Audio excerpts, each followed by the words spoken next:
오늘 함께 나눌 말씀은 예수 그리스도의 죽음입니다. 예수 그리스도의 죽음에 대해서 이 개론적으로 이렇게 한번 나누는 시간을 갖도록 하겠습니다. 우리의 상태, 우리 인간의 상태, 사람의 상태, 우리 인류의 상태는 정죄를 받아서 우리는 죽었고 이 멸망되어 있는 그러한 이 상태에 있는 것이 우리 인류가 처한 상태입니다. 우리가 그 창세기 2장 17절에 인간의 그 타락, 아담의 타락은 곧 인류의 타락이죠. 이런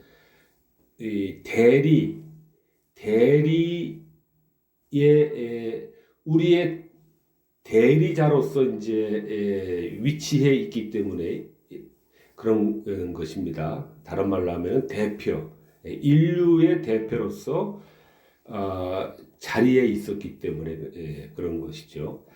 그래서 이 창세기 2장 17절에 동산의 각종 나무의 실과는 너 마음대로 내 임의대로 먹어도 되지만은 선악을 알게 하는 나무의 실과는 먹지 말라, 열매는 먹지 말라, 내가 먹는 날에는 정령 죽으리라 하는 이 하나님의 이 행위 언약이 있었던 것입니다. 이것을 행위 언약이라고 이렇게 표현을 합니다. 그런데 이 행위 언약에서 실패를 한 것입니다. 실패를 했어요. 이것이 이제 온 인류가 죽음과 비참과 사망, 죽음, 하나님의 진노, 지옥 형벌을 받게 되는 아주 중차대한 그러한 출발점이 되는 것입니다. 그러니까 우리가 창세기 2장 17절 여기에서 이제 우리 인류의 모든 그 비극이 이 샘솟아나는 그 출발점이 된 것입니다. 그래서 로마서 5장 12절에도 창세기 2장 17절의 그 불순종의 그 타락의 역사를 동일하게 설명을 하고 있습니다. 한 사람으로 말미암아 죄가 세상에 들어왔다 그랬습니다. 아담의 불순종의 그 죄를 말하는 거죠. 죄가 세상에 들어왔어요.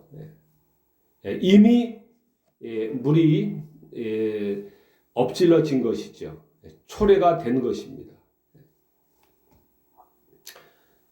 그 죄로 말미암아 사망이 왔습니다. 사망이 왔나니 이와 같이 모든 사람이 죄를 지었으므로 사망이 모든 사람에게 이르렀다. 사망이, 죽음이, 정령 죽으리라고 한 그 죽음이 모든 사람에게, 온 인류에게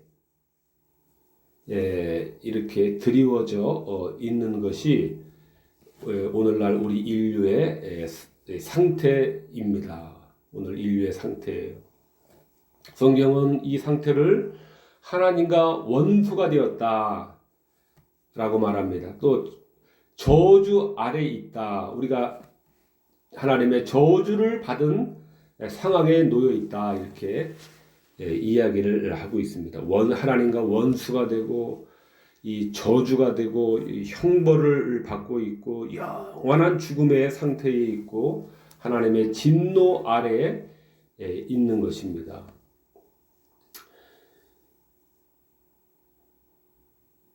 우리가 이런 말을 하는 사람도 있습니다. 우리가 그것을 성경에서 굳이 말할 필요가 있습니까? 우리가 모르고 지나간다면 우리는 행복하게 살 수가 있을 텐데 왜 자꾸 죄를 이야기하고 하나님과 원수가 된 것을 이야기하고 하나님의 진노를 이야기하고 형벌을 이야기하고 지옥을 이야기해서 우리를 이렇게 불안하게 하고 우리를 공포에 몰아넣습니까? 이거 잘못된 것 아닙니까? 하는 이러한 말을 하는 사람이 있습니다. 그러나 우리는 이렇게 생각을 해야 됩니다. 하나님께서 성경을 통하여서 우리가 지금 하나님의 진노하에 있으며 형벌을 받고 있으며 영원한 죽음이 우리에게 지금 드리워져 있다라고 하는 것을 말하지 않는다면, 가르쳐주지 않는다면 우리는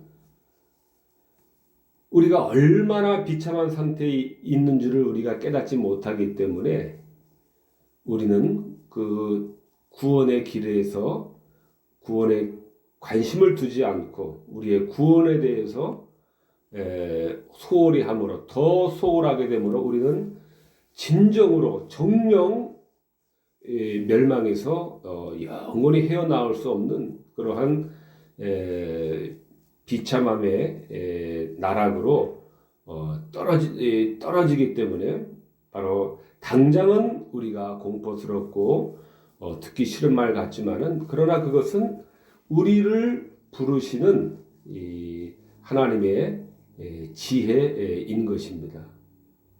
그러므로 우리는 애써 외면해서 영원한 죽음에 대한 그 알림을, 소식을, 가르침을 귀를 닫아야 할 것이 아니라 우리는 영원한 그 죽음에 대해서 하나님의 진노와 하나님의 형벌에 대해서 우리는 공포를 느껴야 되고 우리는 놀라고 압도가 되어야 합니다. 그래야 우리가 그리스도에게 피해야 되는 존재라고 하는 것을 우리가 알게 되는 것이며 그럴 때 우리에게 구원의 은혜가 임하게 되는 것이지 외면하고 안 들으려고 하고 안 배우려고 하고 경고를 듣지 않으려고 피하고 도망친다고 해서 이것이 해결되는 것이 아니기 때문에 하나님은 성경을 통해서 우리들에게 우리가 처해 있는 이 현실에 대해서 계속해서 경고를 하시는 것이고 경고와 공포와 엄포로 그치는 것이 아니라 하나님께서 마련해 놓으신 구원의 길인 예수께로 예수 그리스도께로 피해야 할 것을 우리들에게 가르쳐 주고 계시는 것입니다. 죄로 인해서 진노받을 자 영원한 죽음의 저주 죄의 포로인 인류를 그리스도께서 중재자 변호인으로서 죄인들의 죄악을 자기 피로 깨끗이 씻은 것입니다. 그래서 하나님의 진노가 풀렸습니다. 진노가 끝났어요. 예수 그리스도의 피의 씻으심으로 말미암아 이 토대 위에 하나님과 사람 사이에 평화가 성립이 되었습니다. 이것을 우리는 대리적으로 충족을 시켰고 하나님의 의를 충족을 시킨 것입니다.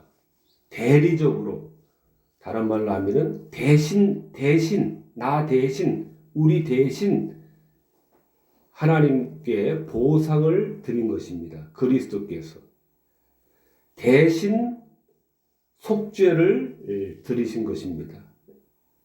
대신 대리가 중요한 것입니다. 우리 대신 나 대신 그리스도께서 보상하시고 속죄를 드리심으로 우리는 하나님의 진노에서 자유를 얻고 또 하나님의 형벌에서 또 지옥의 영원한 형벌에서 우리는 구원을 얻는 것입니다.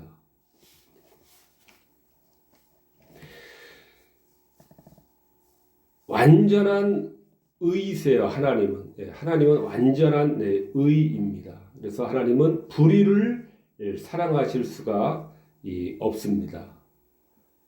불의 중에서도 가장 큰 불의의 한 가지라고 말할 수 있는 것이 하나님의 말씀을 거역하는 것이 이것이 가장 큰 죄 중에 하나라고 하나입니다.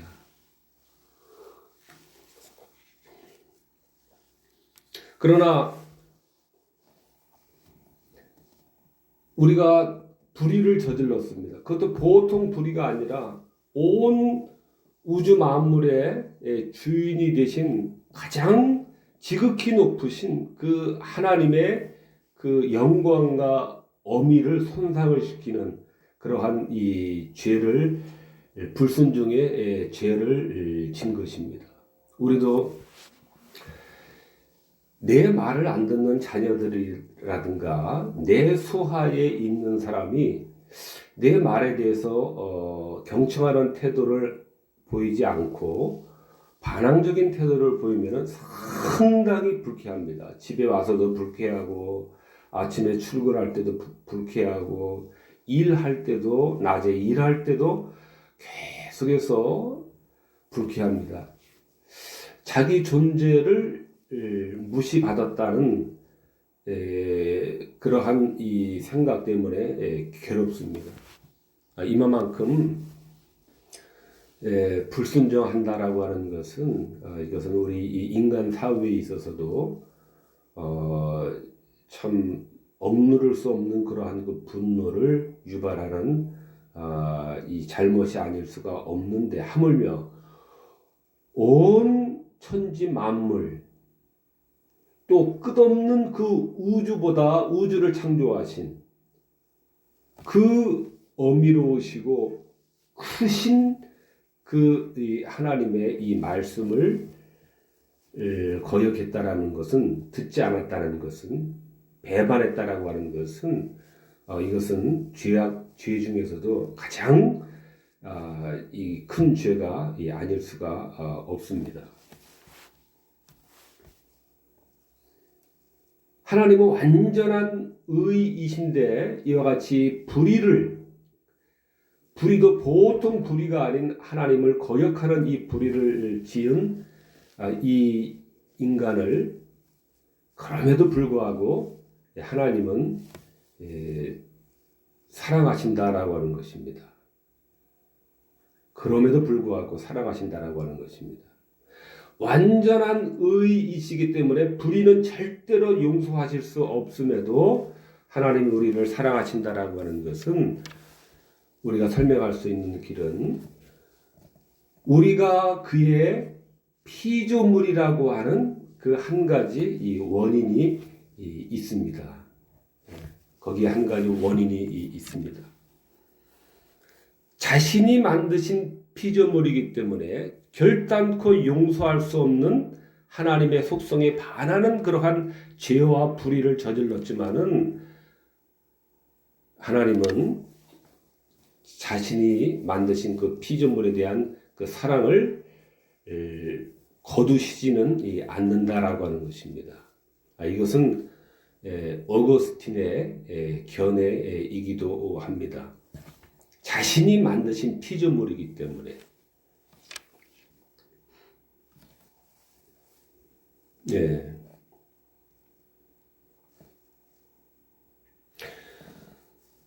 그러나 이처럼 의와 불의는 영원히 화해할 수 없고 죄인을 들으실 수가 없는 것인데, 하나님은 이와 같은 원수된 관계, 또 진노 아래에 있는 이러한 관계의 원인을 제거하시는 것입니다. 그러므로 완전한 화해를 길을 여시는 것입니다. 이것이 하나님의 사랑인 것입니다. 그것은 그리스도의 죽음으로 말미암은 속죄를 통해서 우리의 불의함을 제거하도록 하신 것이, 이것이 하나님의 사랑이고 이것이 이 하나님의 구원의 방법입니다. 저지르기는 우리가 저질렀는데, 우리 아담이 저질렀는데, 우리 인류의 대표로서 아담이 이 불의를 저질렀는데,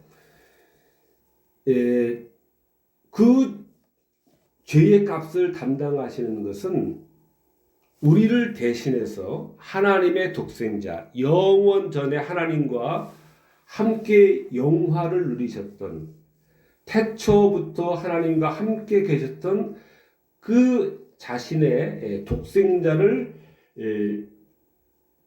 죽음에 맡김으로써 죄의 값을 그리스도에게, 독생자에게 물으심으로 우리를 대신해서 죄값을 자신의 독생자에게 물으심으로 우리와 화해를 이루시고 화목을 이루시고 우리와 원수된 관계를 제거하시고 정리하심이 바로 이 하나님의 구원의 방법이셨던 것입니다.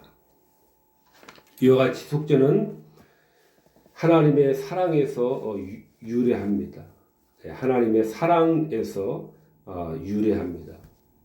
하나님은 사랑이시라 그랬습니다. 보통 말이 아니죠. 하나님은 사랑이시다. 이게 우리가 이제 여상하게 이제 말은 하지만은 참 사랑은 하나님이 사랑이시기 때문에 이 온 세상도 에서도 사랑이 가장 큰 가치일 수밖에 없는 것입니다. 그래서 사랑하지 못하면서 모든 또 인류의 비참함과 또 비극이 생겨나기도 하는 것입니다. 하나님은 계속 우리와 원수된 상태로 되어 있고 우리에 대해서 계속 진노하시고 하시는데 어찌하다가 성자가 그의 피를 통해서 어떻게 화해를 다 해놓으니까 그때서야 하나님이 마음을 푸시고 우리 인류를 다시 받아들이는 화목해 하시고 우리와 화평을 다시 이렇게 상태로 돌려놓았다 하는 것이 아닙니다. 로마서 5장 8절에 우리가 아직 죄인 되었을 때 그랬습니다. 우리가 아직 죄인 되었을 때 예수 그리스도가 하나님 몰래 이렇게 자기가 대신 이렇게 했다는 것은 그것은 제가 말이 안 되는 이야기인데 예를 들자면 이제 그렇게 하는 것입니다. 예를 든 것입니다. 로마서 5장 8절에 우리가 죄인 되었을 때에 그리스도께서 우리를 위하여 죽으심으로 하나님께서 우리에 대한 자기의 사랑을 확증하셨다 그랬습니다. 하나님의 독생자가 죽으신 것은 우리가 깨끗하게 이제 우리의 모든 죄가 다 용서가 된 다음에 비로소 하나님이 우리와 화목을 하신 것이 아니라 하나님은 자신의 독생자를 우리가 아직 죄인 되었을 때 죄인 상태에 그대로 있는 상태에서 자신의 독생자를 우리 이 낮고 천한 이 세상에 보내신 것입니다. 우리가 죄인 이 상태에 그대로일 때 이것이 하나님의 이 사랑인 것입니다. 또 요한복음 3장 16절에도 하나님이 세상을 이처럼 사랑하사 독생자를 주셨으니 그랬습니다. 하나님이 세상을 이처럼 사랑하사 독생자를 주셨으니 그랬습니다. 이것도 로마서 5장 8절의 그 전반부 부분에 있는 것처럼 예수 그리스도께서 다 이제 원수된 관계를 청산한 후에 독생자를 주신 것이 아니라 우리가 아직 죄인 되었을 때에 하나님이 이처럼 사랑하사 독생자를 주신 것입니다. 독생자라고 이야기할 때는 우리는 항상 기억을 해야 되는 것이 이 하나님의 독생자예요. 하나님의 독생자. 영원 전에 하나님과 함께 계셨고 영원 전부터 하나님과 함께 영광을 누리시던 영화를 누리시던 그 분이시다. 제3위일체의 제2위 성자이시다라고 하는 것을 강조하시는 것이에요. 하나님과 함께 영원 전부터 영광과 영화를 누리던 하나님과 함께 계시던 그분이 이렇게 때가 참에 우리 인간의 그 육신의 몸으로 이 낮고 천한 하나님의 근본 본체이심에도 불구하고 이렇게 오신 것입니다. 이것이 하나님의 사랑인 것입니다. 하나님의 사랑인 것입니다. 아무튼 우리가 죄인 되었을 때에 자신의 독생자를 보내시고 그리스도께서 우리를 위하여 죽으신 것입니다. 이것이 우리 인간들은 그렇지 않죠. 어떤 이 상황이 이 갈등의 상황이 누구를 통해서든지 다 이렇게 정리가 되고 나면은 이제 그때 이제 화해를 하죠. 아 그랬어요. 아 그래요. 아 그때는 제가 참 제가 미처 몰라가지고 오해를 해서 그렇게 됐습니다. 그때 참 죄송했습니다. 잘못했습니다. 우리가 이제 일반적으로 이러는데요. 하나님의 사랑은 아주 우리가 죄인 되었을 때에 자신의 성자 하나님을 보내시고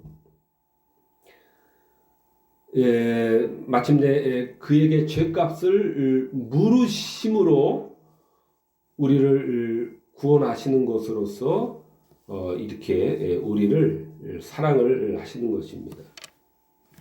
이것이 진짜 하나님의 사랑이고 이것이 하나님의 사랑의 위대함이신 것입니다. 한편 그리스도는 성육신 하신 그 순간부터 죽음에 이르기까지 생애 전체를 완전한 순종으로 들이심으로 우리를 구속하시고 구원하신 것입니다. 성육신부터 십자가 죽음에까지 순종, 그 모든 순종이 우리를 구원에 이르게 한 것입니다. 우리가 물론 이제 결정적이고 이것은 그 죽음에서 순종의 극치가 드러납니다. 순종의 극치는 그 죽음에 특별하게 집중이 되어 있지만은 그러나 주님의 순종이 우리를 구원하시는데 그 순종은 바로 성육신 하신 그 순간부터 죽음의 십자가의 희생 제물로 드림으로 속죄의 죽음을 죽는 순간까지의 모든 순종으로 우리가 구원을 얻는 것이고 그러므로 주님의 구원은 순종은 완전한 성육신부터 강생 하실 때부터 생애 전체에 걸친 완전한 순종으로 우리를 구원하시는 순종인 것입니다.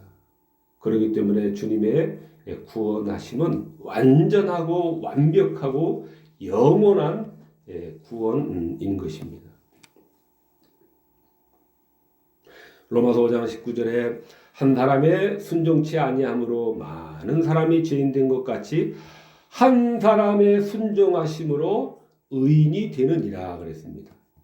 한 사람의 순종치 아니함은 아담의 따먹지 말라 한 그 명령을 거스리는 그 불순종이고, 한 사람의 순종하심은 바로 예수 그리스도의 그러한 성육신부터 순종의 극치가 되는 그 십자가 그 죽음에까지 들이시는 그 순종을 말하는 것입니다.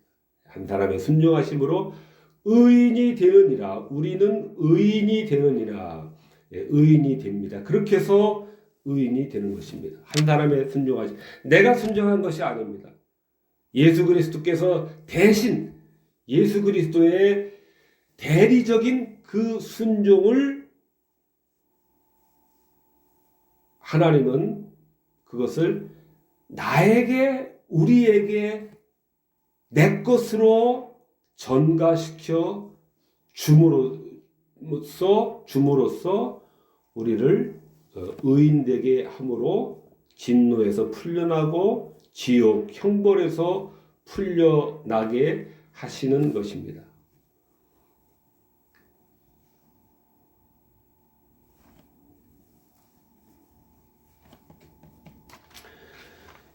로마서 4장 25절에서도 예수는 우리 범죄함을 인하여 내어줌이 되고, 그러니까 예수님의 그 죽음은 항상 우리의 그 죄와 그 확고한 그 연결을 가지고 있는 것입니다. 요한복음 1장 29절에서도 보라 세상 죄를 지고 가는 하나님의 어린 양이로다 그랬습니다. 세상 죄를 지고 가는 하나님의 어린 양이로다. 로마서 3장 24절에서도 예수를 하나님이 그의 피로 인하여 화해자로 세우셨느니라 그랬습니다. 우리가 예수는 우리 범죄함을 인하여 내어줌이 됐다.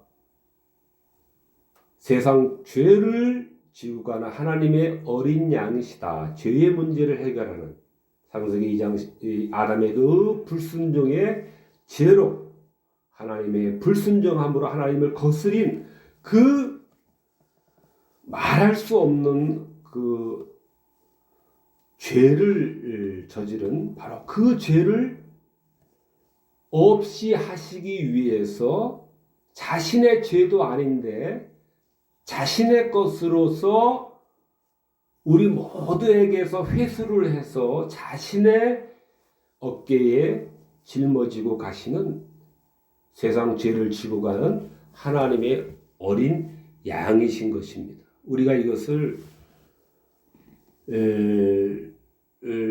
중요하게 생각을 해야 됩니다. 왜냐하면 자유주의 신학을 따르는 자들은 예수 그리스도가 우리 아담의 불순종으로 말미암은 인류 타락의 그 죄를 지고 가는 하나님의 어린 양, 하나님께서 보내신, 여기서 보내신이라는 게 중요합니다.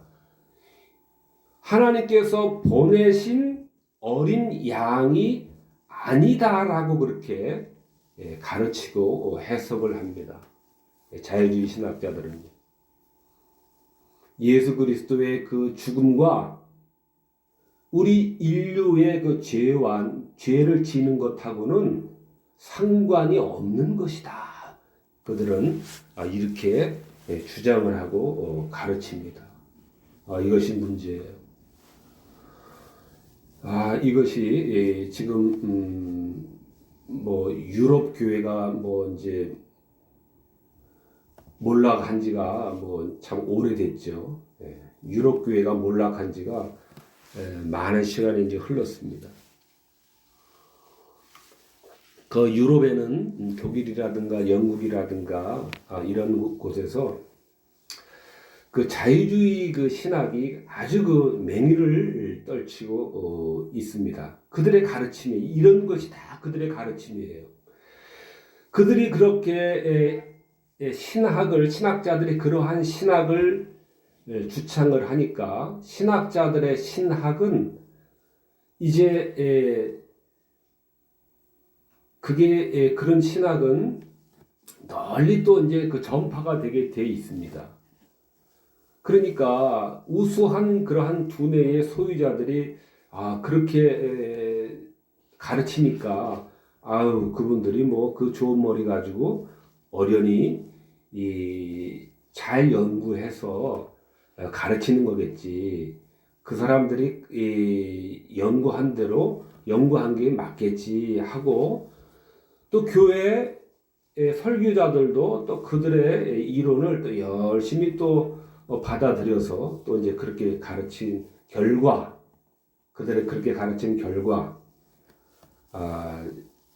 유럽에는 뭐 많이 들어봤을 것입니다. 교회들이 뭐 도서관으로 바꾸고, 뭐 술집으로도 개조가 되고 리모델링이 되고 하는 그렇게 되죠. 교회가 이제 몰락을 한 거죠.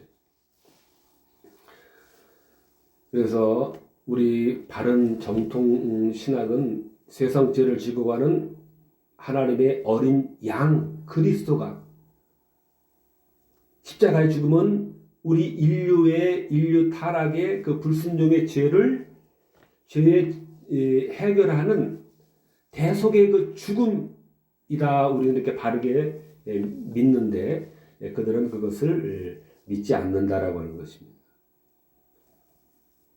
그래서 우리가 매일 듣는 이러한 세상죄를 지고 가는 하나님의 어린 양이신 예수 그리스도, 그것을 위해서 성육신에 강생하신 것이고, 그것을 위해서 때가 참에 여자에게서 나신 것이고, 그 일을 위해서 하나님이 독생자를 우리에게 임마누엘로 우리에게 주신 것인데, 이것이 바른 믿음입니다. 그러나 놀랍게도 세상에는 그 사실을 부인하고 부정하고 하는 자유주의 신학들이 기승을 부리고 있다는 사실입니다. 그러므로 우리가 매일 듣는, 교회에서 매일 듣는 이 예수는 우리 범죄함을 인하여서 내어줌이 되었다. 죽음에 내어줌이 되었다. 우리를 대신하는 죽음을 죽으신 것이다 하는 이러한 대속의 죽음, 희생 제물로서의 이 죽음, 우리는 이것을 굳게 붙들어야 합니다. 굳게 붙들어야 됩니다.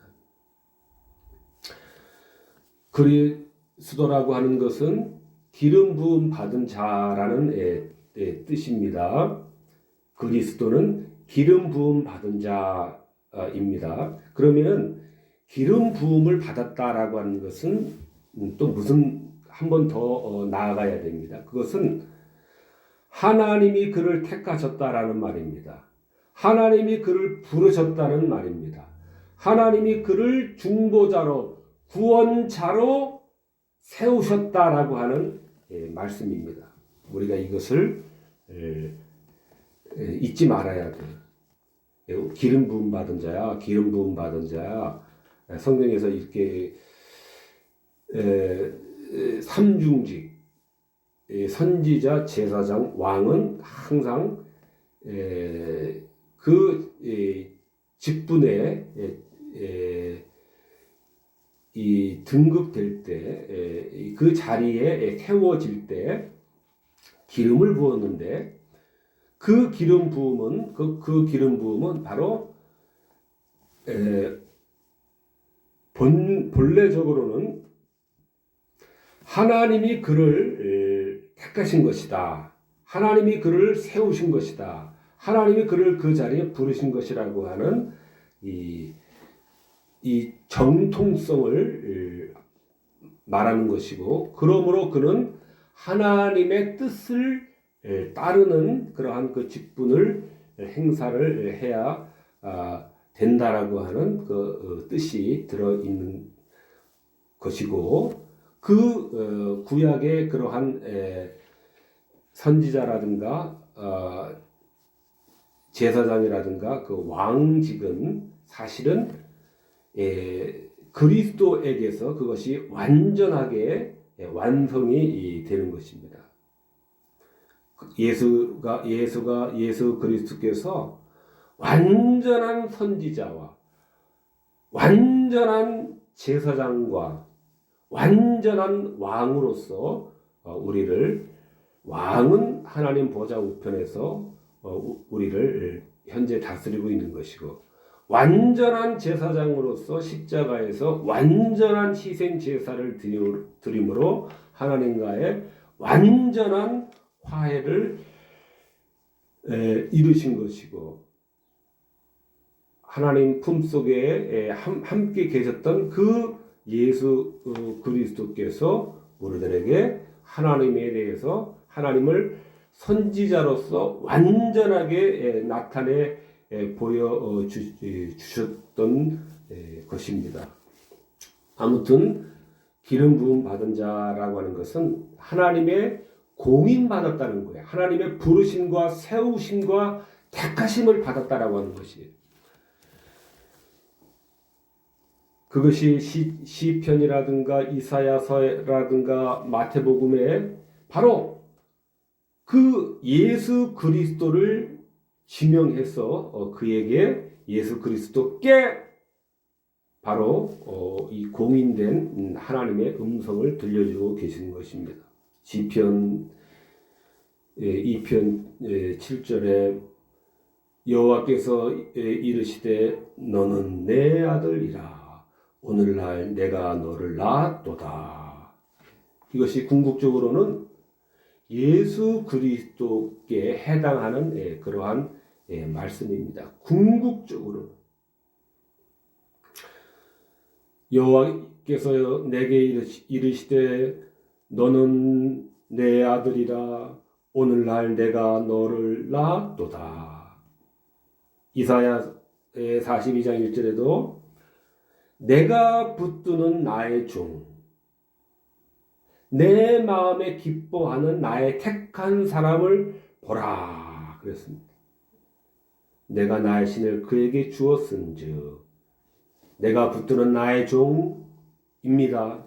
예수 그리스도를 내 마음에 기뻐하는 나의 택한 사람입니다. 예수 그리스도는 여호와 하나님, 내가 붙드는 여호와가 붙드는 하나님께서 붙드는 나의 종 예수 그리스도, 내 마음에 기뻐하는 나의 택한 사람, 내 하나님 마음, 여호와 하나님 마음, 여호와 마음에 기뻐하는 분이 바로 성육신 하신 바로 예수님께만 해당하는 이 하나님의 말씀인 것입니다. 히브리서 5장에서도 이 존귀는 아무나 스스로 취하지 못하고 하나님의 부르심을 입은 자라야 할 것이니라.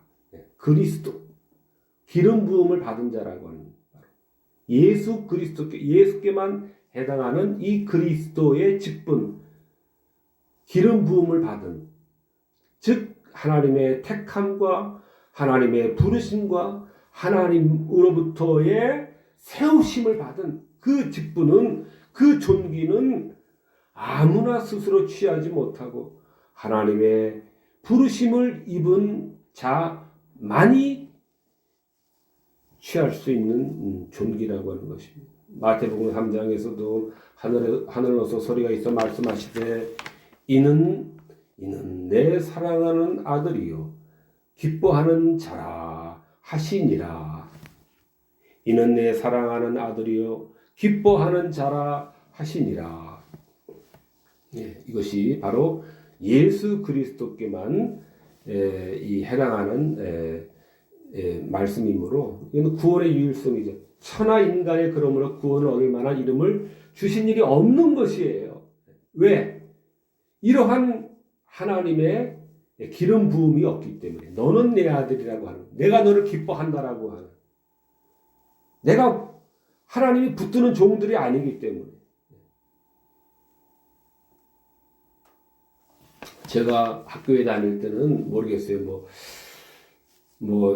한국에만 자칭 메시아가 300 몇 명이나 자기가 메시아라고 하면서 이렇게 돌아다니고 있다 하는 그러한 이야기들을 우리 학생들끼리 그냥 지나가는 말로 이제 하고 그랬는데, 지금은 모르겠어요. 더 이제 많아졌겠죠. 더 많아졌겠죠.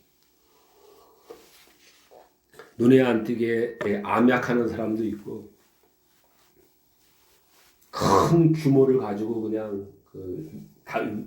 위세당당하게 그냥 대놓고 그냥 하는 사람부터 해가지고 참 하여튼 그렇게 활거를 하고 있습니다.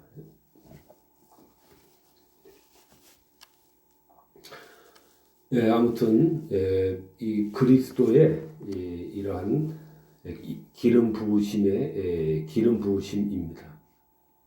너는 내 아들이라 오늘날 내가 너를 낳았도다. 내가 붙드는 나의 종, 내 마음에 기뻐하는 나의 택한 사람을 보라. 이것이 이 그리스도입니다.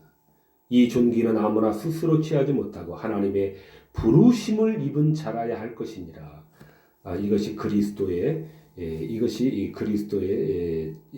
조건이고 자격인 것입니다.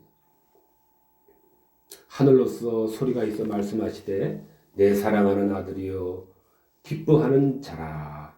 이것이 예수님에게만 해당하는 이 하나님의 이 말씀인 것입니다. 예수님의 죽음은 기꺼이 자원적으로 하신 이 죽음이다라고 하는 것이 우리가 또 중요하게 생각을 해야 됩니다. 완전한 순종으로 바치는 희생이 아니면 하나님의 의를 획득할 수가 없기 때문에 그렇습니다. 우리가 어떤 한 일을 심부름을 시킬 때도 심부름을 똑같이 한다 하더라도 화를 내면서 불평불만을 하면서 그 심부름 말을 들으면은 기분이 안 좋은데, 부모님 심부름이니까, 부모님 말씀이니까 즐거운 마음으로 이렇게 물론 자기가 힘든 면도 있지만은 그래도 부모님이니까 하면서 내색하지 않고 하면은 참 고맙고 기특한데요. 똑같은 심부름을 완수를 했지만은 불평하면서 하면은 이렇게 합격 점수를 주지는 못하죠. 심부름을 다 마쳤음에도 불구하고. 예수님의 죽음에 있어서도 이것이 완전한 순종의 죽음이어야만 하나님께 의를 획득할 수가 있는 것입니다. 하나님께 완전한 속전이 되는 것입니다. 그런데 주님은 이러한 완전한 이 죽음을 죽으셨다는 것을 우리는 또 중요하게 봐야 됩니다. 나는 선한 목자라. 선한 목자는 양들을 위하여 목숨을 버린다 그랬습니다. 나는 양을 위하여 목숨을 버리노라.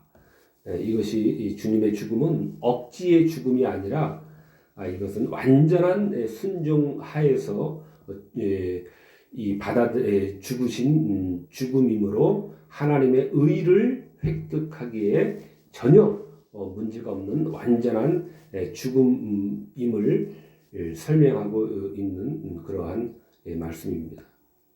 나는 버릴 권세도 있고 다시 얻을 권세도 있음에도 불구하고 그 생명에 대한 모든 권세를 다 가지고 있음에도 불구하고 주님은 선한 목자로서 스스로 인류 구원의 과업을 완성하시기 위해서 주님은 자원하는 완전한 순종의 마음으로 이 죽음을 대속의 죽음을 신 것이고, 이사야 53장에서도 도수장으로 끌려가는 어린 양과 털 깎는 자 앞에 잠잠한 양같이 그렇게 그 죽음을 죽으셨던 것입니다.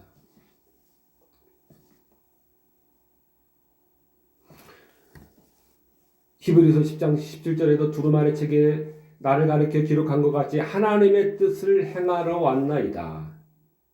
마태복음 3장과 20장에서도 인자가 온 것은 자기 목숨을 많은 사람의 대속물로 주려 함이라. 인자가 온 것은 자기 목숨을 많은 사람의 대속물로 주려 함이니라.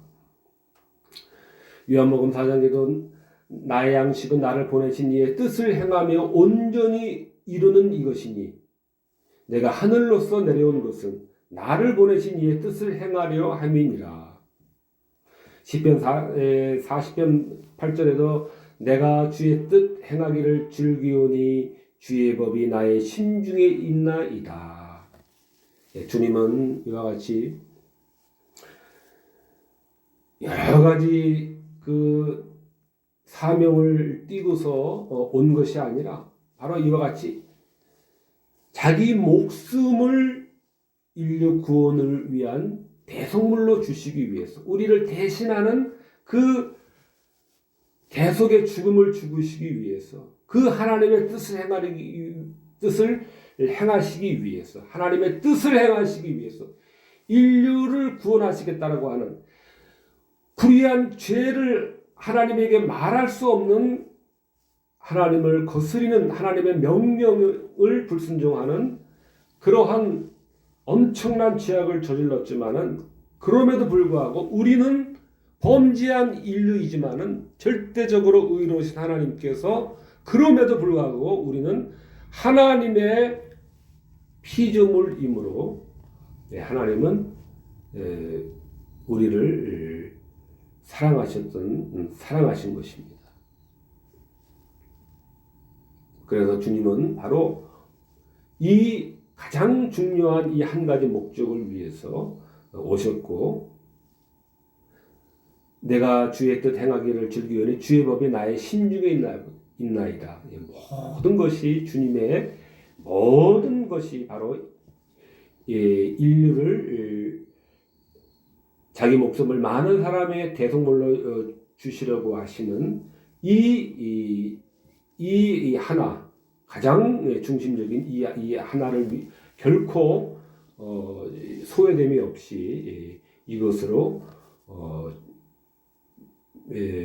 가득했던 것입니다.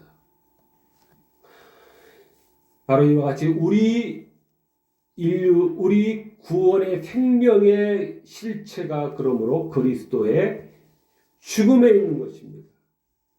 우리 타락한 우리 인류의 거듭나는 그 구원의 생명의 실체는 바로 그리스도의 죽음에 있는 것입니다.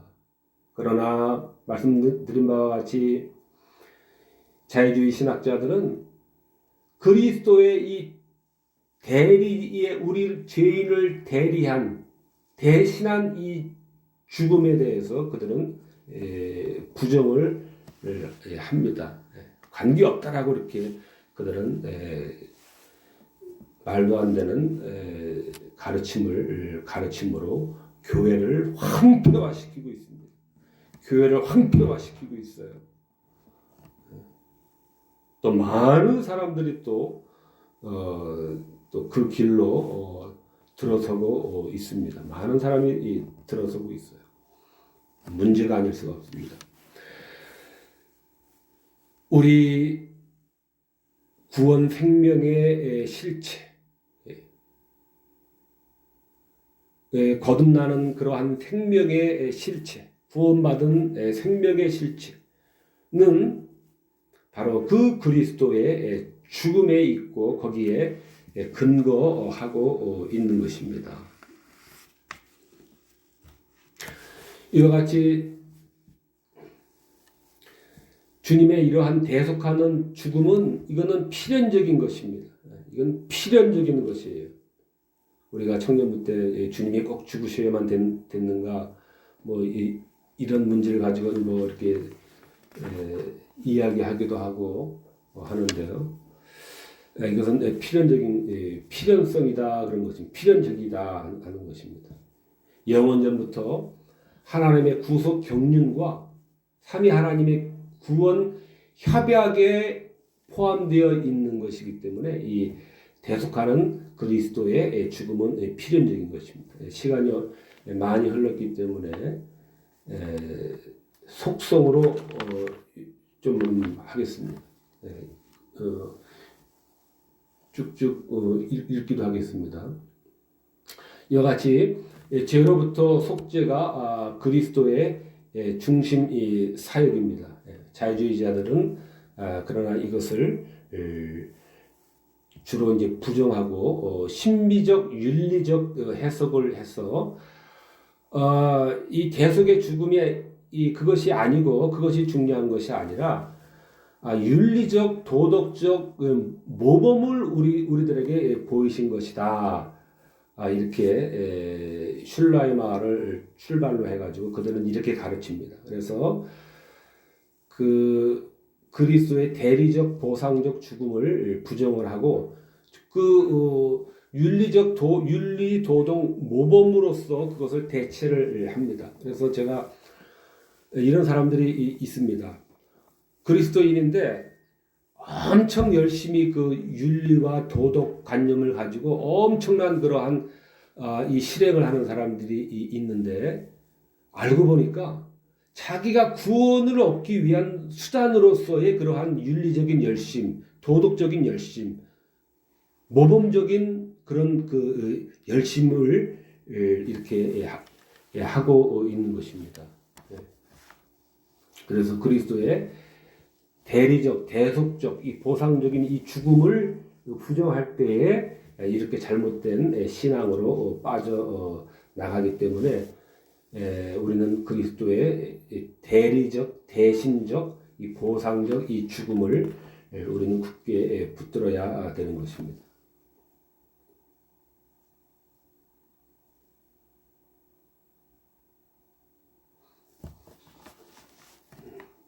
좀 건너뛰어서요.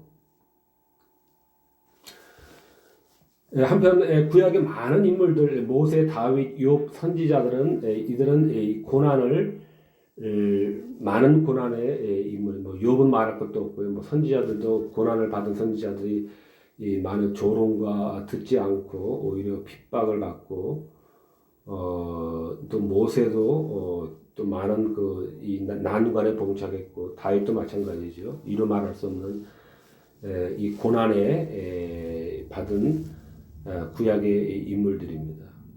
구약의 인물들은 많은 면에 있어서 예수 그리스도를 예표하는 그러한 이 성격을 가지고 있죠.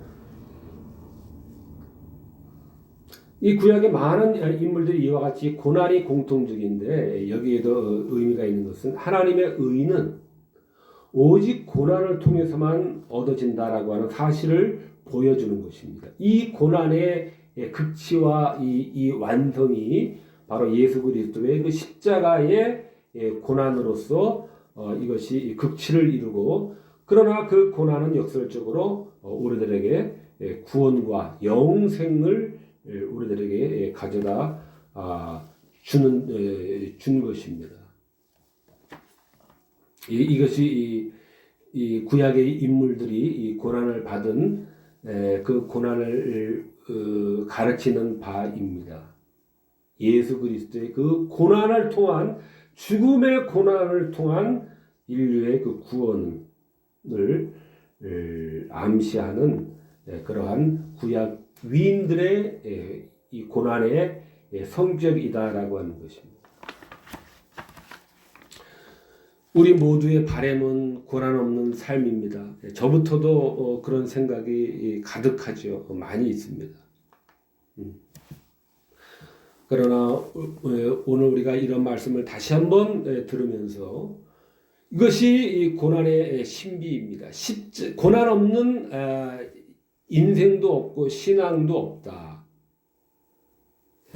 예수님의 그 고난은 우리 주님을 따르는 우리들이 따라오게 하셨다. 본을 끼친 것이다. 그랬습니다. 본을 끼친 것이다. 그 고난에 본을 끼쳐서 그 자취를 따라오게 하셨느니라. 베드로전서 2장에 그렇게 말씀하고 있습니다. 그 고난 뒤에 영광이 있는 것이기 때문에, 영광은 고난을 반드시 전제로 하고 있는 것이기 때문에 그렇습니다. 그래서 우리가 인간적으로는 고난이 없는 삶을 꿈꾸지만은, 그러나 실제는 그렇다라는 것을 알고 우리가 고난도 우리 감사하며 우리가 받아들여야 되겠습니다. 좀 건너뛰어서 마지막 단락을 읽고 마치도록 하겠습니다. 사도행전 2장 23절에 하나님이 정하신 뜻과 미리 아신 대로 그랬습니다. 예수 그리스도의 죽음의 필연성이죠. 예수님의 그 대속의 죽음, 인류의 불순종을 제거하는 하나님의 진노를 제거하고 화해로 화목과 평화로 만들어 주시는 그 죽음은 우발적인 것이 아니라 반드시 일어나야 했던 것입니다. 하나님이 정하신 뜻과 미리 아신 대로 언제 전에, 영원 전에, 창세 전에 정하신 뜻이라는 것이죠. 그러므로 예수님의 죽음은 우발적인 거 아니고 필연적입니다. 말씀드린 바와 마찬가지로 이것은 영원 전에 하나님의 구원 협약, 삼위 하나님의 구원 협약과 구속 경륜에 따른 필연적인 그러한 이 대속의 죽음, 대리적인 죽음이었던 것입니다. 우리 인류의 죄가 얼마나 참혹한지 땀이 핏방울이 같이 되기도 했던 것입니다.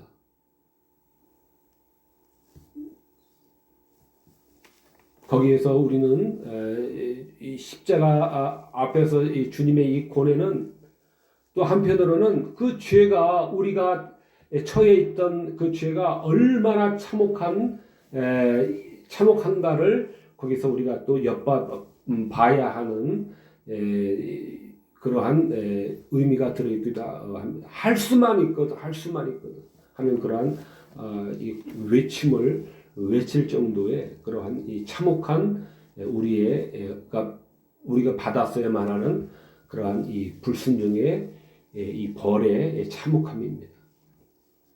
땀이 핏방울이 될 정도의 그러한 간절한 그러한 주님의 이 외침을 불러일으킬 만큼의 그러한 우리가 받았어야 되는 그 죄값은 참혹했던 것입니다.